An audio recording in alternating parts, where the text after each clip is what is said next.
റോട്ടിൽ ഓടിക്കുന്ന EV car challenging ആക്കിയോ എന്ന് ചോദിച്ചാൽ ശരിക്കും പറഞ്ഞാൽ എനിക്ക് തലേന്ന് രാത്രി ഇവർ വന്നിട്ട് വണ്ടി തരുന്നത്, മീഡിയ ടീം വന്ന് വണ്ടി തരുന്നത്, നിങ്ങൾ വലിയ ഓഫ് റോഡറാന്ന് ഞങ്ങൾക്ക് അറിയാം, പക്ഷേ ഈ വണ്ടിയായിട്ട് ഒരു പ്രതീക്ഷയും വേണ്ട കേട്ടോ, ഇതൊരു ഹോണ്ട സിറ്റി ആണെന്ന് പറഞ്ഞു. അപ്പം പറഞ്ഞാൽ അതെന്താണെന്ന് ചോദിച്ചു. അതായത് ഒരു EV ആണ്, ഓൾ വീൽ ഡ്രൈവ് ആണെന്നുള്ള പേര് തന്നെ ഉള്ളൂ, ഭാരക പവറൊന്നുമില്ല എന്നൊക്കെ പറഞ്ഞാൽ അവർ എന്നെ മെന്റലി ഡൗൺ ആക്കിയിട്ടാണ് ഈ വണ്ടി എനിക്ക് തരുന്നത്. വെറുതെ ഒന്നുമില്ല, ഞാനതുകൊണ്ട് ഒരു പരിധി വിട്ട് സ്റ്റണ്ട് കാണിക്കാതിരിക്കാനായിരിക്കാം, അല്ലെങ്കിൽ ഇടുത്ത വഴിക്ക് തന്നെ കൊണ്ടേ അലക്കാണ്ടിരിക്കാനായിരിക്കാം.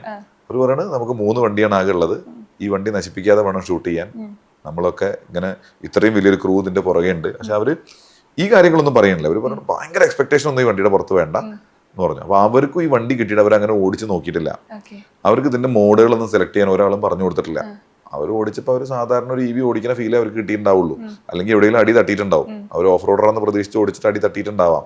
തലേന്ന് രാത്രി തന്നെ ഇവർ വന്നിട്ട് അത് കയറ്റി നോക്കിയിട്ടുണ്ട് കുറച്ച് ഭാഗം, ആദ്യത്തെ ഇനീഷ്യൽ പാട്ട്. അപ്പൊ അവിടെ അടി തട്ടിയിട്ടായിരിക്കാം അവർ തിരിച്ചു വന്നിട്ടുണ്ടാവാം. രാവിലെ 4 മണിക്ക് വണ്ടി കൊണ്ട് വന്നിട്ട് പറഞ്ഞു, ഫഹദ് തന്നെ എടുത്തോ, 3 വണ്ടിയുണ്ട്, 3 വണ്ടിയും കൊണ്ടുപോകണം. 2 വണ്ടി, ഒരു വണ്ടി ട്രക്കിനകത്താണ്, 3 വണ്ടി ഉണ്ട്, ഒരു വണ്ടി ട്രക്കിനകത്തും ബാക്കി 2 വണ്ടി പുറത്തുവാ. ഷൂട്ട് 3 വണ്ടി ഉണ്ടാവും. സൗത്ത് ഇന്ത്യയിൽ ഷൂട്ട് ചെയ്ത, നോർത്തിൽ അല്ലാത്ത ബാക്കി സൗത്ത് ഇന്ത്യയിൽ ഷൂട്ട് ചെയ്ത് മുഴുവൻ ഞാൻ ഓടിച്ചതാണ്. അതിൽ ആ വീഡിയോയിൽ വന്നത് ഫസ്റ്റ് എല്ലാ ഓബ്സ്റ്റക്കിൾ പറയണ്ടല്ലോ, മൈൻ ഫീൽഡ് എന്ന് പറയുന്ന സാധനം. അതിൽ ഉരുളൻ കല്ലുകളാണ് കുറെ. ആ ഉരുളൻ കല്ലിന്റെ മുകളിൽ കൂടെ പോകണം എന്നാണ് പ്ലാൻ. അപ്പൊ അപ്പോഴത്തേക്കും എയർ കുറയ്ക്കാന്ന് പറഞ്ഞു. അങ്ങനെ എയർ കുറച്ച് തന്നു അവരെന്നെ. മീഡിയ ടീമിൽ തന്നെ കുറച്ച് വണ്ടീനെ കുറിച്ച് അറിയണ ശരൺ ഉണ്ടായിരുന്നു. ശരണും ടീമും വണ്ടിയുടെ എയർ ഒക്കെ കുറച്ച് തന്നു. എന്നിട്ട് പറഞ്ഞു ഓടിച്ചോ എന്ന് പറഞ്ഞു. അപ്പോൾ ഓടിക്കാൻ ഫസ്റ്റ് ഓബ്സ്റ്റക്കിളിൽ അങ്ങ് ചെന്നപ്പോൾ പിന്നെ വണ്ടി നീങ്ങുന്നില്ല. അപ്പം ഞാൻ പറഞ്ഞു ഇത് എങ്ങനെ കയറുന്നില്ലല്ലോ എന്താണെന്ന് ചോദിച്ചു. അപ്പം ടാറ്റയുടെ ആൾക്കാർ അപ്പോൾ കൂടെ ഉണ്ട്, ടാറ്റയുടെ ടെക്നീഷ്യൻസ് അപ്പം കൂടെ ഉണ്ടാവും. അപ്പോൾ അതിലൊരു ലേഡി ഉണ്ട്. ആ ലേഡി വന്ന് പറഞ്ഞു, സാർ ഇതിനകത്ത് കുറച്ച് മോഡുണ്ട്, ആ മോഡൊന്ന് ശ്രമിക്കാൻ. അവരെന്തോ മറ്റേ സോഫ്റ്റ്വെയർ ഒക്കെ തീരുമാനിക്കുന്ന ഭയങ്കര പുലിയാണ് ആ സ്ത്രീ. അവരാണ് സോഫ്റ്റ്വെയറിലെ ഓരോ കാര്യങ്ങളും തീരുമാനിക്കുന്നത്.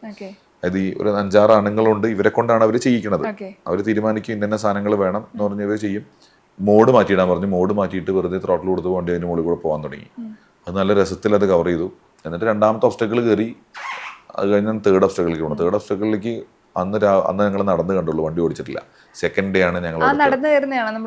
അല്ല, അതൊക്കെ ലാസ്റ്റ് അതിന് വേണ്ടി ഷൂട്ട് ചെയ്തു. ആദ്യത്തെ ദിവസമൊക്കെ നമ്മൾ നോർമൽ നമ്മുടെ ഡ്രസ്സിൽ തന്നെ പോയിട്ടാണ് നടന്ന് കയറി ഫുൾ കാണുന്നത്.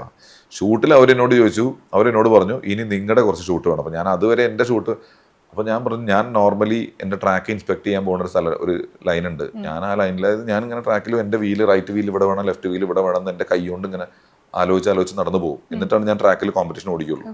അപ്പോൾ എല്ലാ ട്രാക്കും ഞാൻ നടന്ന് കാണും. ഞാൻ എൻ്റെ തലയിൽ ആദ്യം എഴുതി വെക്കും ഇന്ന ലൈനിലാണ് എൻ്റെ വണ്ടി പോകാന്ന്. അപ്പം അവർ ആദ്യം പറഞ്ഞ ലൈൻ ഉണ്ട്, ആ ലൈനിൽ കൂടെ തന്നെ വേണം. പക്ഷെ ആ ലൈനിൽ എവിടെ റൈറ്റ് വീല് വരണം, എവിടെ ലെഫ്റ്റ് വീല് വരണം എന്ന് ഞാൻ നേരത്തെ നോക്കി വെക്കും. ഞാൻ അത് നടക്കണ പോലെ അങ്ങ് നടന്നു. ആ പുള്ളി വളരെ കൂളായിട്ട് എൻ്റെ പിന്നാലെ ക്യാമറ വെച്ച് നടന്നു വന്നു മുകളിലേക്ക്. അങ്ങനെയാണ് ആ സാധനം വന്നത്. എനിക്കൊന്ന് വീഡിയോ തന്നെ പറയുന്നുണ്ട്, ഒരാൾക്ക് കഷ്ടിച്ച് നടന്നു പോകാനുള്ള ഒരു സ്പേസ് മാത്രമേ ഉള്ളൂ. കഷ്ടിച്ച് നടന്നു പോകാനല്ല, കുത്തനെ ഒരു പാറയാണ്. കുത്തനെ പാറയിൽ ആ സൈഡിൽ കുറച്ച് എരിവ് കുറവുണ്ട്, ഈ സൈഡിൽ നല്ല കട്ടിയാ. ഈ സൈഡിൽ ഇങ്ങനെ നടന്നു പോകുമ്പോൾ ഒരു ലൈൻ കറക്റ്റ് ഒരു ചാല് പോലൊരു ഭാഗമുണ്ട്, അതിൽ കൂടെ തന്നെ നടന്നു പോകുന്ന ആൾക്കാർ. ആ ചാലായിരുന്നു എനിക്കുള്ള ചതി. അതായത് ആ ചാലിൽ വീല് ഇറങ്ങിക്കഴിഞ്ഞാൽ വണ്ടി മറ്റേ സൈഡ് ഇങ്ങനെ പൊങ്ങണം. അപ്പൊ ആ ചാലിൽ തന്നെ 2 തവണ ഇടത്തോട്ടും വലത്തോട്ടും തിരിക്കേണ്ടി വരുന്നുണ്ട്. അതായിരുന്നു അതിലെ ചലഞ്ച് എന്ന് പറയാൻ ആകെ അത് മാത്രമേ ഉണ്ടെന്നുള്ളൂ. പക്ഷെ അതൊക്കെ ഈ വണ്ടിയുടെ ടെക്നിക്കൽ സ്പെസിഫിക്കേഷൻ കൊണ്ട് വണ്ടി അടിപൊളിയാണ്.